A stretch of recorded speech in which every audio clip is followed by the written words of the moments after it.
Kebanyakan begadang bikin gak bisa bangun pagi.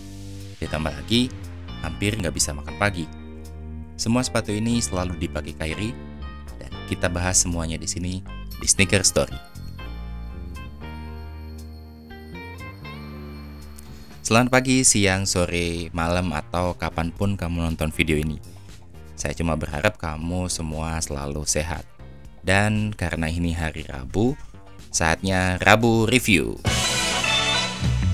Oke, sebelum kita lanjutin videonya, saya mau ngucapin makasih buat kamu semua yang udah selalu nonton videonya Sneaker Story. Cuma saya dapat info nih banyak banget yang nonton tapi belum subscribe channel ini.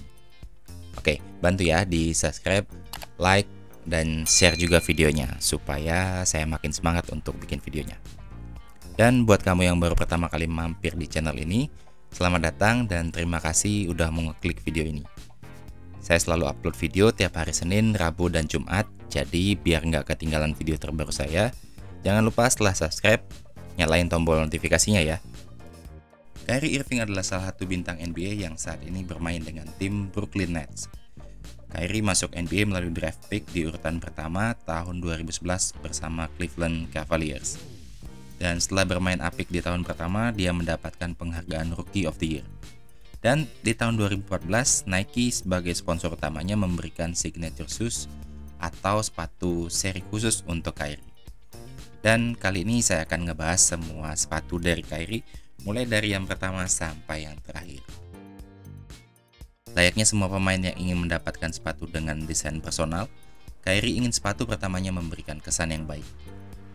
Desain dari sepatu ini dibuat oleh Liu Chang dan timnya di Nike. Colorway pertama dari sepatu Kyrie ini diberi judul Dream. Judul sepatu ini menurut saya adalah impian dari semua pemain NBA memiliki signature shoes-nya sendiri. Dari siluetnya, Kyrie 1 ini punya bagian upper dengan bahan mesh yang breathable. Bahan ini memberikan sirkulasi udara yang baik saat dipakai. Dan di bagian heelsnya ada bentuk diamond cut dari bahan plastik, jadi ngelindungin kaki penggunanya. Dan selain itu, yang menjadi ciri khas sepatu ini adalah outsole sampingnya yang mirip seperti gedung Opera House di Australia, karena Kyrie lahir dan besar di sana. Motif traksinya sengaja dibuat seperti ini karena untuk mengakomodir kelincahan Kyrie Irving saat bermain, agar nggak mudah slip. Di bagian toe boxnya ada material rubber di atas bahan mesh Hyperfuse-nya. Kalau dari beratnya sendiri untuk sepatu pertama Kyrie ini lumayan ringan menurut saya. Dan saat rilis, harga sepatu ini dijual dengan harga $110 atau sekitar 1,5 juta. Ya, menurut saya harga ini cukup fair untuk sebuah signature series awal gitu ya.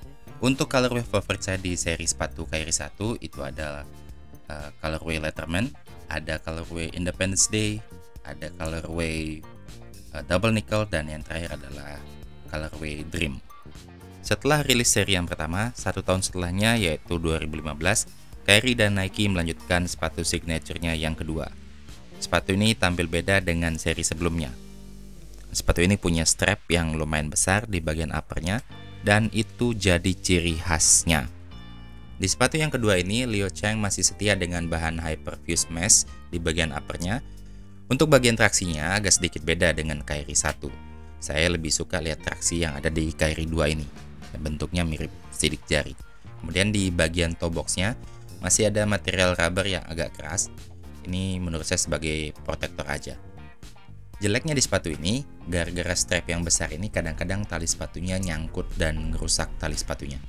Dan untuk beratnya, ini lebih berat sekian ons dari Kyrie 1. Untuk harga retailnya sendiri, itu naik $10 dari seri sebelumnya.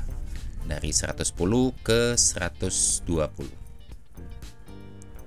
Dan untuk colorway favorit saya di Kyrie 2 ini ada beberapa, yaitu seri Champion Spec waktu Cleveland jadi juara NBA yang warna gold ini. Kemudian ada seri Dornbecker, dan yang terakhir adalah seri Duke. Walaupun sebenarnya ada beberapa seri lain juga yang menurut saya keren, tapi cukup 3 ini aja. Untuk tahun 2016, Kyrie dan Nike ngerilis lagi sepatunya yang ketiga. Dan dari segi desain, ini benar-benar beda banget dari seri yang pertama dan kedua. Konstruksi outsole-nya juga beda banget, Kyrie 3 ini udah pakai double traction pods di bagian depan dan air zoom unit di bagian belakang, yang menurut saya sebenarnya nggak begitu kerasa sih empuknya. Tetap mengandalkan mobility yang optimal di sepatu ini, Kyrie 3 menggunakan material upper yang menurut saya jauh lebih baik dari sebelumnya. Dan Kyrie 3 ini adalah sepatu basket pertama yang saya punya. Dan colorway yang saya punya itu adalah warna hitam dengan bahan suede. Dan untuk harga sepatu Kyrie 3 ini dirilis dengan harga $120, sama juga seperti Kyrie sebelumnya. Saat rilis, colorway pertamanya adalah Black Ice. Untuk Kyrie 3 ini colorway-nya lumayan banyak, seperti Bruce Lee, Samurai, Duke, dan yang lainnya. Kalau disuruh milih antara Kyrie 3, 2, dan 1, saya lebih suka Kyrie 3. Oke, di tahun berikutnya 2017, Kyrie 4 rilis lagi dengan desain yang menurut saya outstanding, eye-catching, dan dari segi support, ini signature series terbaik di tahun itu. Dari segi desain, yang menjadi ciri khas sepatu ini adalah outsole-nya yang naik sampai ke bagian upper sepatunya. Desain ini dibuat dengan tujuan untuk menerapkan kelengkungan dari outsole agar traksinya makin maksimal. Untuk pola outsole-nya, ini bentuknya zigzag gitu ya di tengah, dan kerapatan traksinya juga lumayan oke. Berbeda dengan Kyrie 3, desain Kyrie 4 ini menurut saya jauh lebih rame. Dan kita bisa tahu ini sepatu yang dimiliki oleh Kyrie hanya dari desainnya aja. Dari material yang dipakai, bagian depan ini menggunakan mesh Hyperfuse, dan di bagian belakang kebanyakan suede dan ada juga yang memakai kulit sintetis. Dari Kyrie 4, harga retailnya masih sama, yaitu $120. Dan untuk colorway favorit saya di sini ada beberapa ya yang saya sebutin, yaitu yang seri Chinese New Year, Uncle Drew, dan kolaborasinya dengan beberapa merek serial. Untuk sepatu Kyrie ini lebih banyak collab-nya sebenarnya dibandingkan dengan seri sebelumnya. Sebelum lanjut ke 4 sepatu yang lain, buat kamu yang pengen beli sepatu yang udah pernah saya unboxing di channel ini, kamu tinggal cari aja di Tokopedia dengan kata kunci Sneaker Story, atau kamu tinggal klik link yang ada di deskripsi video ini. Oke, kita lanjut ke 4 sepatu berikutnya. Dan tahun 2018, Kyrie 5 ini rilis dan dibuka dengan kolaborasinya bersama Taco atau Tyler Banner. Dan untuk kolaborasi ini saya nggak begitu suka sih dengan colorway-nya. Dan kalau dilihat dari segi teknologi dan material yang dipakai di sepatu ini, emang terasa banget perbedaannya. Pertama, sepatu ini menggunakan air zoom turbo unit di bagian depan. Jadi sensasi empuknya terasa dibanding dengan seri sebelumnya, yang mana sepatu sebelumnya itu cuma pakai zoom unit aja di bagian belakang. Kedua, sepatu ini punya strap yang khas seperti tumbuhan penangkap lalat atau istilahnya fly trap. Dan strap ini bukan cuma sekedar aksesoris saja, tapi juga sebagai penguat untuk tali sepatunya. Untuk pola traksi yang dipakai juga khas, sama seperti pola fly trap. Atau ada juga yang bilang kalau ini mirip Eye of Horus gitu. Dari segi material upper, Kyrie 5 ini kebanyakan menggunakan engineered mesh yang dikombinasikan dengan nilon. Dan untuk bahan strapnya kebanyakan dari plastik. Dan untuk harga Kyrie 5 ini naik $10 lagi, jadi $130 dari seri sebelumnya. Dan untuk warna favorit saya di Kyrie 5 itu ada seri Black Magic ya yang pertama, kemudian seri Friends, Mamba Mentality, dan juga seri SpongeBob Pack. Sepatu selanjutnya yaitu Kyrie 6 yang rilis di tahun 2019. Khusus untuk seri sepatu ini saya sama sekali nggak punya secara langsung, artinya saya nggak pernah beli gitu secara langsung sepatu ini, cuma pernah lihat di store aja. Kenapa saya nggak punya? Jujur karena menurut saya desainnya aneh gitu ya, bentuknya aneh, dan menurut saya sepatu ini paling berat di antara 5 sepatu sebelumnya. Tapi ada beberapa orang yang melihat desain sepatu ini langsung keingetan desainnya Yeezy 2 waktu Kanye kerjasama dengan Nike. Walaupun demikian, banyak juga orang yang suka sepatu ini. Kalau dari segi desainnya, saya keingetan Kyrie 1 yang pakai bahan plastik di bagian heel counternya. Kalau Kyrie 1 ada motif diamondnya, sedangkan di Kyrie 6 ini kebanyakan pakai logo-logo Illuminati gitu, seperti piramid dan Eye of Horus.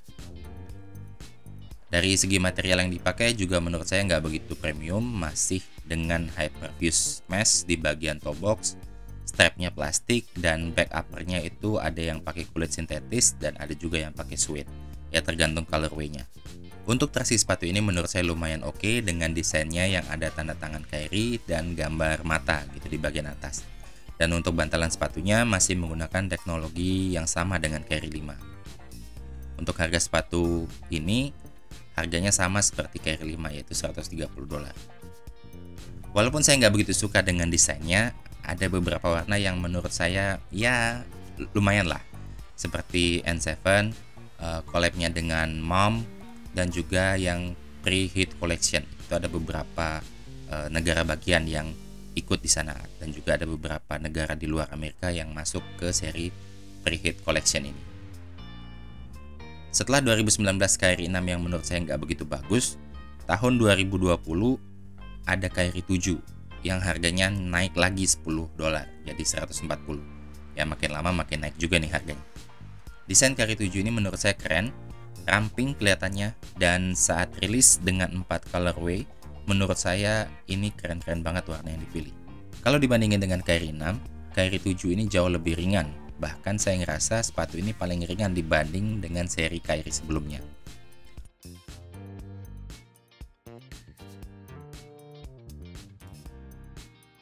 Yang saya suka dari Kyrie 7 ini selain warnanya, dia ngembalin lagi aksen gerigi di bagian samping outsole-nya. Ya walaupun nggak banyak gitu ya.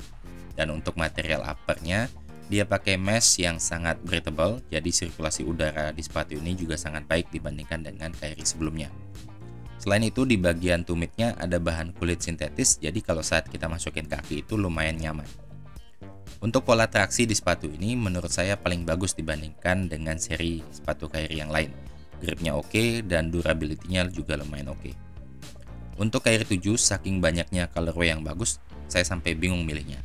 Yang jelas ada 4 colorway awal yang tadi pada saat rilis, kemudian ada kolaborasinya dengan Concept juga saya suka, dan mungkin yang terakhir adalah seri Sisterhood. Oke, ini dia sepatu terakhir dari Kyrie, yaitu Kyrie 8 atau Infinity yang rilis di tahun 2022. Saya dapat info kalau Kyrie 8 ini adalah sepatu terakhir dari Kyrie Irving karena Nike tidak berniat memperpanjang kolaborasi antara mereka. Wah, sayang banget sih sebenarnya. Tapi pasti banyak brand lain yang bakal ngontrak Kyrie. Ya, kita lihat aja nanti ya. Untuk Kyrie 8 ini dari beberapa reviewer bilang kalau sepatu ini paling nyaman, empuk, dan juga ringan. Kalau sepintas saya lihat ini mirip dengan Kyrie 6, cuma nggak pakai strap aja. Dari segi materialnya pun nggak terlalu wah, masih setia dengan mesh yang breathable, dan di bagian ankle-nya ada bahan kombinasi kulit sintetis dan juga suede. Untuk traksinya sendiri ada logo Infinity, ada tanda tangan Kyrie, dan juga ada pola herringbone di bagian atas outsole. Grip untuk traksinya di sini dari beberapa reviewer bilang masih oke untuk pemakaian indoor ataupun outdoor. Dan untuk teknologi bantalan yang dipakai di sini menggunakan Air Zoom Turbo yang udah di-upgrade, jadi emang terasa empuknya. Dan Kyrie 8 sendiri ada collab dengan beberapa orang atau brand gitu. Saya lupa, ada banyak juga seperti Concept.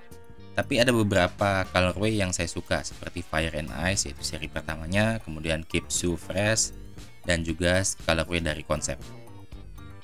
Nah, itu dia sepatu yang dimiliki oleh Kyrie Irving. Kalau saya disuruh milih 3 terbaik dari 8 sepatu itu, di urutan pertama ada Kyrie 7, kedua ada Kyrie 5, dan yang ketiga ada Kyrie 2. Dan sisanya ada di urutan yang sama.